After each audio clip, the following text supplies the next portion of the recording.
Chips and Salsa, and in this video, we're going to be talking about homeschooling multiple ages and grades with Bookshark. Hey everyone, I'm Ximena. I'm DeeDee. And we are Chips and Salsa, two homeschool moms bringing you some fun, practical, and encouraging tips. We love our community so much and we want you to join in, so please hit the subscribe button so you don't miss any of our videos. Yeah, and if you want to know when we upload a next video, then hit that bell button and it'll let you know. So in the past, we've gotten a lot of questions on teaching multi-aged kids or different grade levels. So we're going to have a Q&A at the end, so make sure you stick around for that. In the meantime, we want to just let you know how we teach our multi-aged kids with Bookshark specifically, because we have found this curriculum and so far we've loved it. This is only our second year using it.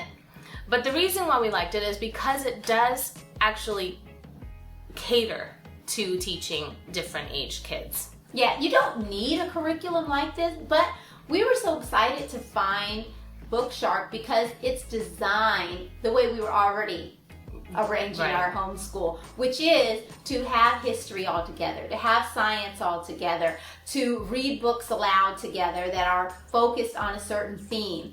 And Bookshark has already laid it all out for us in such a beautiful way. So it's really made it nice and easier.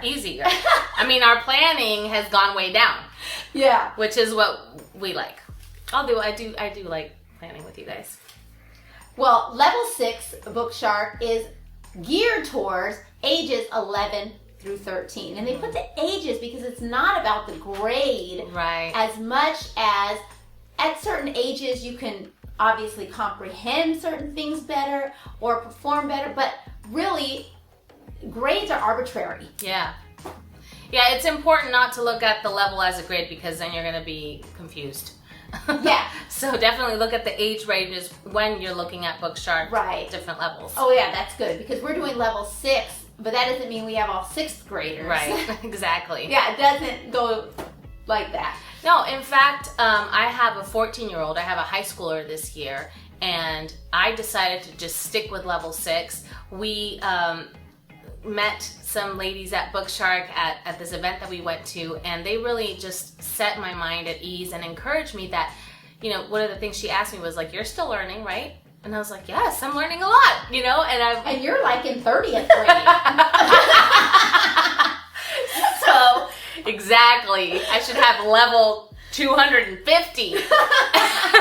But anyway, so it's, you know, it just made me think, okay, so I can do it even though it says 11 to 13. I can push it up to 11 to 14 and my daughter can still really get a really great education. Absolutely. And we are, you know, pretty blessed to have students close together in age. So most of what we'll talk about what we do, the kids are pretty close, but at the end, we'll answer questions about if they're further apart in age. Yeah. So speaking of that, our kids are 10 through 14. 14 being, you know, the oldest in high school. So level 6 is ancient times and middle ages. Last year we did level 5 and it was Eastern Hemisphere, which was super fun. Yeah, it was great because it was really about exploring different cultures in different countries, and of course this is a little different because it's world history, so you know we're all over the map, and also addressing more details about wars and civilizations and kings and rulers and that sort of thing. Yeah. We should mention that in the past, we have always stuck to the classical history cycle, which is ancient times, Middle Ages, going into early modern, and then modern, using Story of the World as our spine. And so we were just really happy to know that level 6 has Story of the World as their spine. So if you're not familiar with Susan Wise Bauer, she has written books to homeschoolers and she has some curriculum, of course a history curriculum, but also language arts curriculum that is really great. And so I love that Bookshark uses her books because she writes history geared towards younger students. And actually level 1 our volume 1 is for elementary age kids. And she expects that you're going to go, one book per year. So once your students get to 3rd, 4th grade, they're ready for that modern history, and the level of writing and the topics get deeper. Yeah. It's also written for adults who hated history all their lives and now love it. Because really, this redeemed history for me. Absolutely. And my son just made a comment this morning that she told this story that we had read in another book through Bookshark. And he's like, that was so much more comprehensible. He's like, that made so much more sense. Why did we have to read that other book? Yes, exactly. Because she really does have a gift of making the complicated topics of history easy to understand.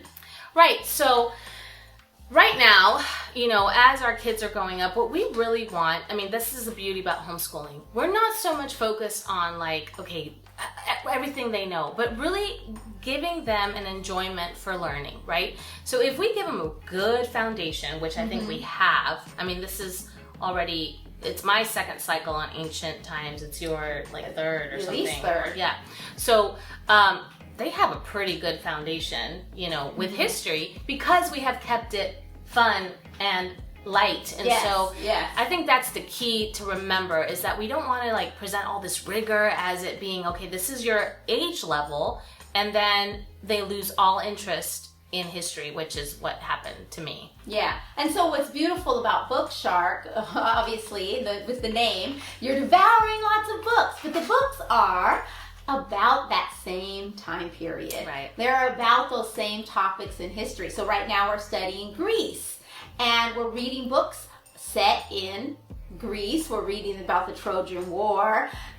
So the literature is giving a picture of the historical time period. And that, I think, is so valuable for making connections and really being able to picture what's happening in history. And Ximena's always great about making a playlist on YouTube, and we're showing the kids so they can visualize what they're reading and not just it be an arbitrary story. Yeah. So for instance, The Golden Goblet was the first book that we read. It was all about ancient times in history, in Egypt. So I went, on YouTube, and how it was very much about jewelry making and gold making. So, what is the ancient practice of gold making? Yeah, what does that look like? Right, and what do the papyrus looks like, and everything that was mentioned in the book. And so you're just creating layers and layers to their learning, where it's not just drudgery, to get through the books, but it's coming alive in everything that we're doing. Yeah, absolutely. And you're hearing a story about a kid who may have lived in that ancient city. Right.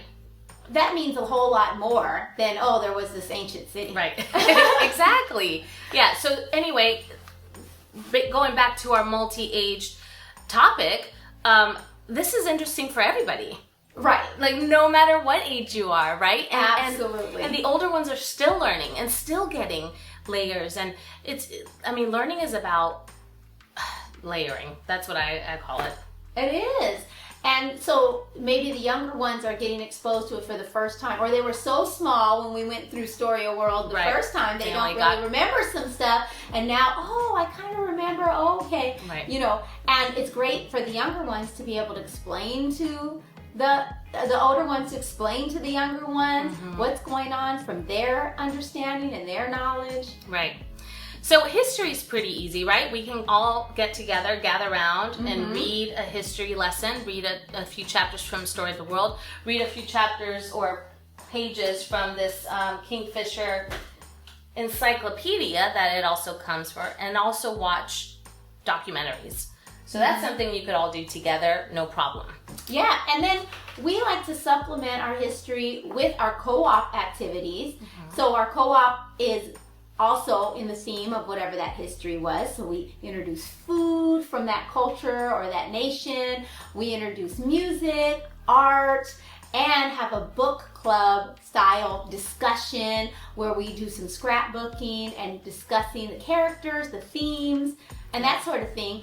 so that the picture, the fun, the relevance comes alive. And you can choose activities, if your kids are pretty far apart, different activities for them to do that's going to be age appropriate, but everybody's working in that same theme. Right. So as an example, we were doing ancient music in ancient Egypt, right? And so I gave the older kids a worksheet with, detailed definitions of the instruments and the origin of the music. But we have a couple of second graders, so I gave them a coloring page and some copy work, to do based on that, and some other pictures of instruments. So you can customize it, and everybody's learning. Language arts is another area where you can come together more than you think. Obviously, if you have a big age gap, there's going to be different levels in your grammar and your readers, the books that the kids read on their own. But read-alouds, that should be all together. Yeah, so read-alouds, that's the magic, right? That is where you can gather together as a family once again and read all together. And a lot of times we think, okay, I'm not going to read aloud to my 14-year-old. No, they still need you to read aloud to them because they're still learning oration skills. I was just told by my ES, oh my gosh, her oration skills are just amazing. Like her comprehension skills are not, at the same level, but she's learned how, like, good reading skills just from listening to me read. Right. And so now then I'm with her to be able to help her with the comprehension. So that's what's amazing about the read aloud. Well, and I just love, I was told, expose your kids to as many books as possible, and I didn't know that it was going to turn out so great, right? But I just believe, okay, that makes sense. Yeah. And now my kids love reading, they love literature, they love stories,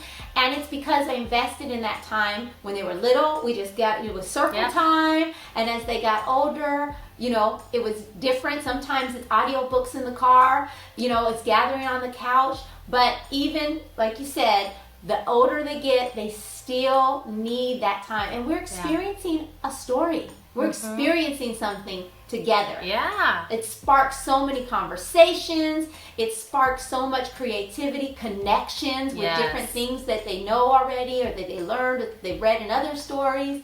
All of that is really valuable. Yeah, those are the skills that they're going to need precisely for high school when they're writing essays.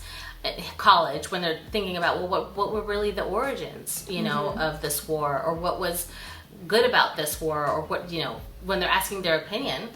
That's all stuff that we're doing now in discussion, and so that's, I think it's super valuable. So Bookshark wisely chooses books for the read aloud that are a little above the reading level of the average 11 to 13-year-old, because we're doing it together. So that doesn't mean your younger students can't grasp the idea. And I know sometimes I'll have my 8th grader explain the story a little bit to my 6th grader. Right. Maybe she got lost a little bit, but he can help explain it. So there's value there. Right.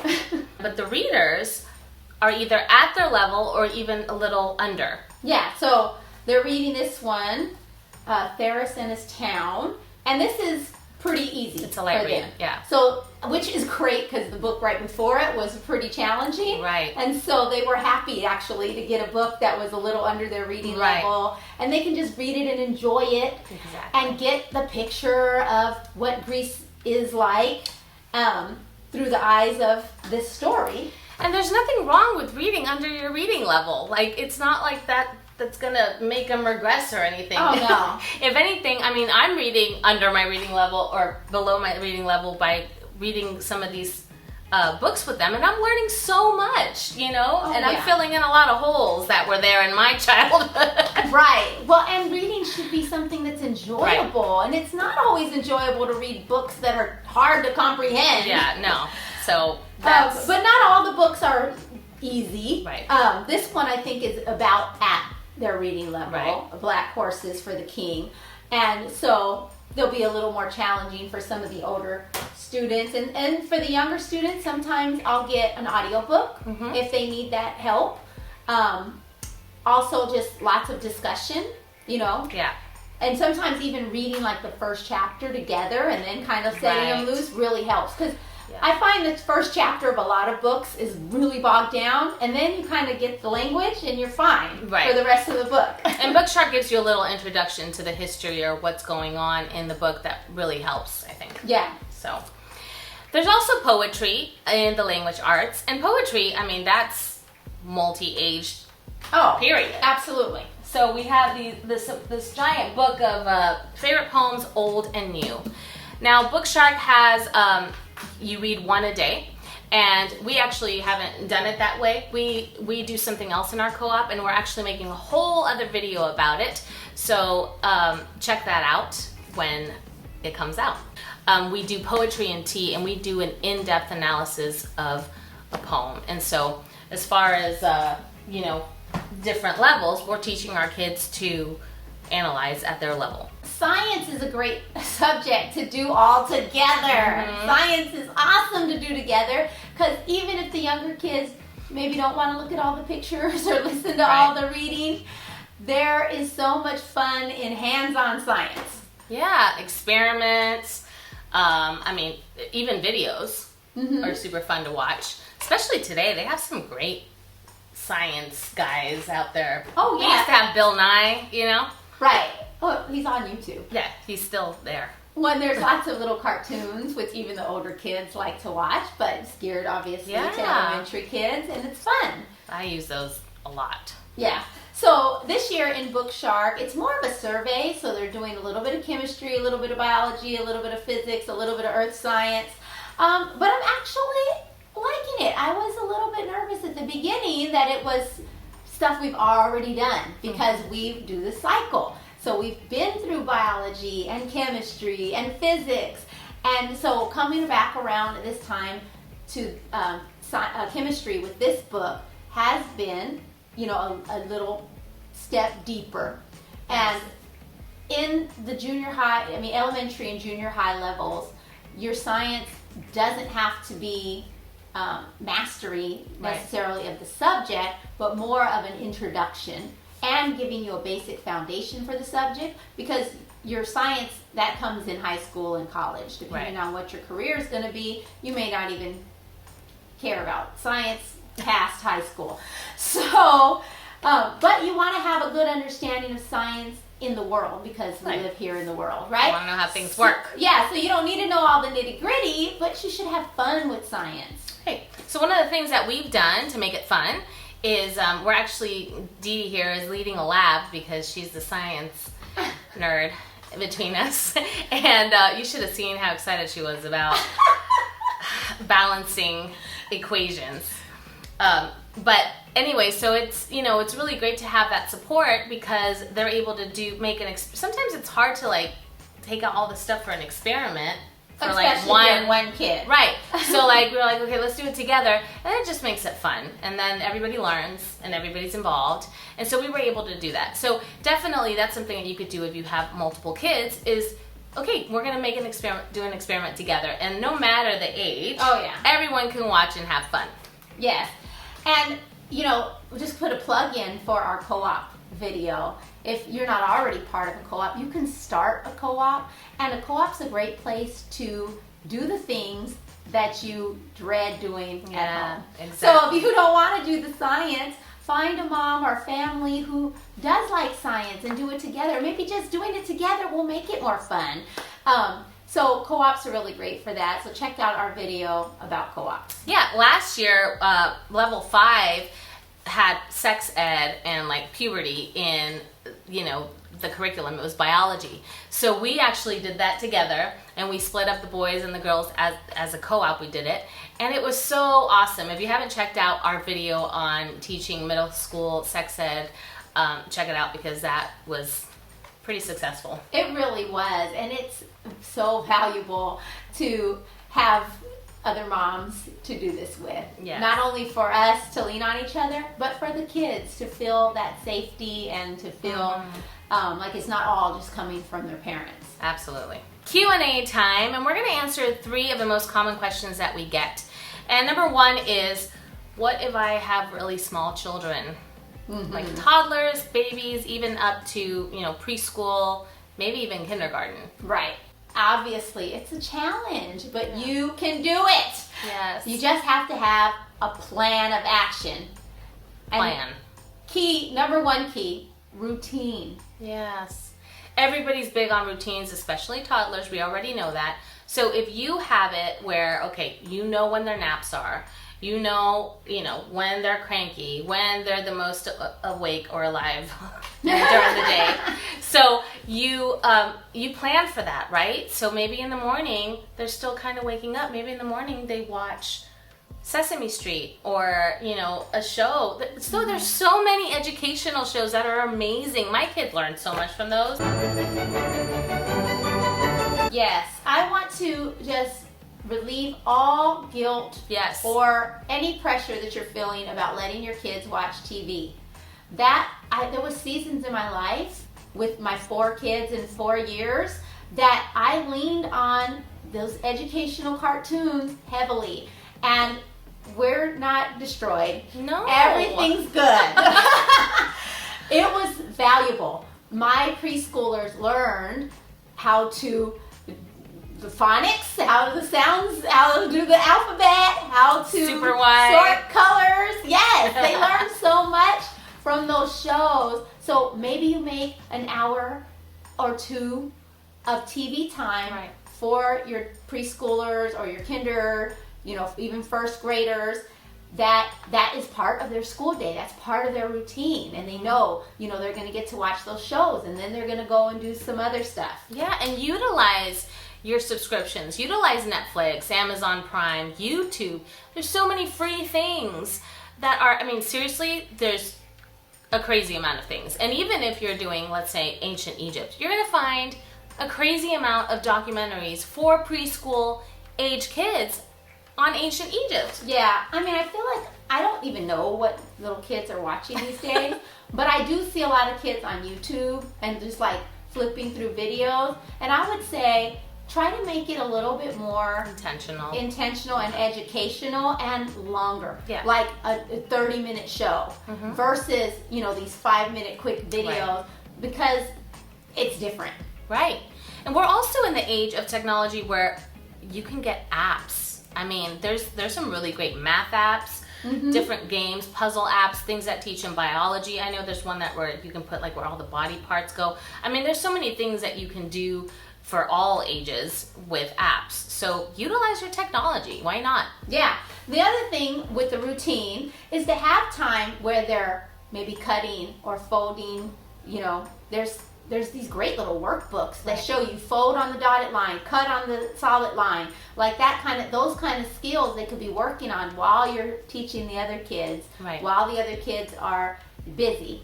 And then manipulative. Yeah, so there's all these things Pinterest. Hello, talk about overwhelming. Some people don't like Pinterest. I know, it could be super overwhelming.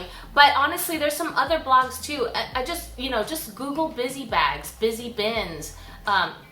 There's the sensory bins. There's so many things that you could do with dollar store things or just with things you have around the house. It's just a matter of doing a little bit of research and planning maybe an hour, while maybe the baby's taking a nap, to get it all together so that when they wake up you have something for them to do, and so that they're going to be in their safe little corner working on things that are safe. They're learning, they're discovering different textures, listening to different sounds. For preschoolers, you want to create these bins or bags or whatever that maybe you rotate out. Maybe you have 5 or 6 different bins, but also that it's not the same toys that they play with in their regular playtime. This is our school time toys. Yeah, and so that routine is going to be key, and just be really flexible, because it's going to change.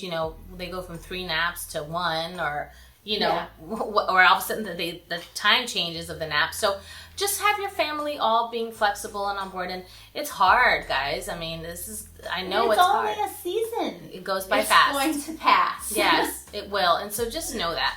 And so just no guilt. No guilt that you're neglecting one over the other. Just know that you're doing the best that you can and that your kids are going to be okay. Yes. I hope that answers that question. Question number 2 is, what do you do with high schoolers? Yeah, so like I had mentioned before in the video, so my high schooler is not going to do the A to G track. We decided for her, just for her learning style and what she really wants to do, it's just not the right track. I want her to enjoy the rest of high school. So we decided to just do the junior college route. And so that gives us a lot of flexibility, which I'm loving. So we were able to stick with level 6 Bookshark. Well, we should say that Bookshark is working diligently on an A to G curriculum. Yes. So if you haven't gotten there yet, maybe it will be ready when you have high schoolers. So keep a lookout for that. Yeah, definitely. And so right now, we're just using level 6 Bookshark and we're beefing it up. How are we beefing it up? Well, the read-alouds are our main focus. That's what we're doing in co-op. That's what we're discussing. That's all the projects are based around that, because those are the beefier books, right? I'm still having her read all the readers because I still think it's a really valuable skill to have. I mean, it's like 30 books. Or, I mean, it's a lot of books that they're reading. In the language arts curriculum, there's a writing assignment every week, this last one we had 2 weeks to write an essay. So, my 6th grader, she's really coming along with her writing, but it's nowhere near the level of my 8th grader. Right. So I love that right now, Bookshark in the language arts, they're learning how to write essays, but they're breaking it down by steps. I still think my high schooler needs that, because it's better to, have her really have those building blocks really clear. She's going to be an excellent essay writer. Oh, yeah, absolutely. And you're going to grade her essay as if her she's level. a 9th grader. Exactly. And you're going to grade your 6th graders as if he's a 6th grader. Absolutely. And so it's just automatically, they're doing the same assignment, but you're evaluating them differently based on their age and their maturity. And they're choosing different topics too. They get to choose their topic, and of course one's going to choose a more mature topic because that's what's in her world. So that happens automatically. For science, my daughter's doing something separate than Bookshark, so she's doing an online course that it's is high school. Her high school credit. Right. Yeah.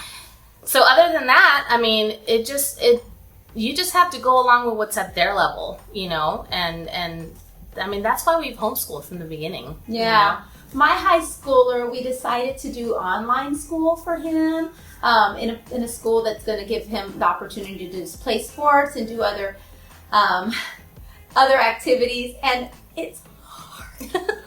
Wow! It's so much different. It's so different from his homeschool experience, from being at home, being in the reading circle. I mean, we made this decision and we're sticking with it, but, it's a different world than being able to have that enrichment. And he is doing the A to G, so there's a little bit more requirements, a little tougher rigor, but, he really has a great foundation. Yeah. He does. He surprises me all the time with the foundation that he has in writing, in grammar, in communication skills. So I feel so blessed that I've been, homeschooling him since he was in kindergarten. He's only been homeschooled. And now he's taken on that online course like a champ. That's awesome. And then the third question is, do you get different Bookshark levels for all your kids' ages? And the answer that we would have is no. I mean, I think that is a recipe for a lot of stress. Unless you have almost maybe a junior in high school, or I don't know, somebody that's actually doing their own thing completely, where he can go into his totally independent. Right. But other than that, if they're close in age, like our kids, I have an 11 and a 14. I mean, that's still close, in age. I would just say stick to one curriculum. Yeah, the age ranges, for level 6, 11 to 13. But, we've kind of stretched it. I have a 10-year-old, right. 14-year-old. So it doesn't have to be exactly in that window to be okay. So that's one. I've always believed and heard from other homeschool moms, you teach to the older kids. Yeah. But what if you have a 2nd grader and a 7th grader? So we have that situation in our co-op, right? Mm-hmm. So we'll give you an example of what we're doing is level 6 is world history, right? Well, level 2 is also world history, but for around second grade level. So what we're doing is we're using Story of the World again, because this is okay for second graders. And so as the spine, and the second grader is then reading all the readers, and she's doing the language arts that suits her level. But history and everything else that we're doing, they're doing together. That way you're not like reading 500 books. Right. So she's participating with her mom in the read aloud time, but then she has a set of readers that are at her level or below her level, so that she will have some reading that's also enriching the time period and the history.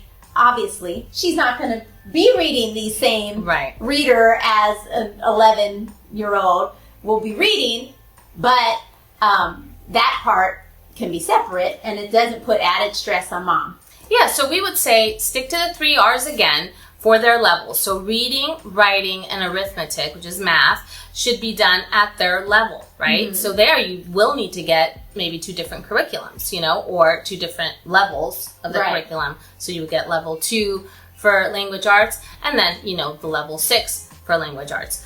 But with history and science, you can definitely work it so that it's the same thing. So if you're doing biology for, level 5, for instance, when we did it, well, you could be doing biology, with your little one. Yes. Add in some coloring books, or add in a kit that's geared towards, the lower level. But all, like we said, the science projects, the topics, like that all can be done together without leaving the little ones behind. Because, what I see is my youngest is just so above, her level in so many ways, because she's had 3 older brothers. Yeah, same thing here. My son is just way above his level because he's been listening all along. They're always listening. Yeah. So feel free to do that, customize, make it your own, but without driving yourself crazy. Yeah, I think it would be very challenging. I'm sure some of you are out there doing it, where you have 2 whole separate things that you're trying to juggle, and you're only one person. So, be good to yourself. You're doing a good job. Well, we hope that this video has encouraged you to keep going. You can do it. And we hope that it's given you some good tips too for your family. Absolutely. If you like this video, please give us a thumbs up and share it with your friends. We'll see you next time. Bye. Bye.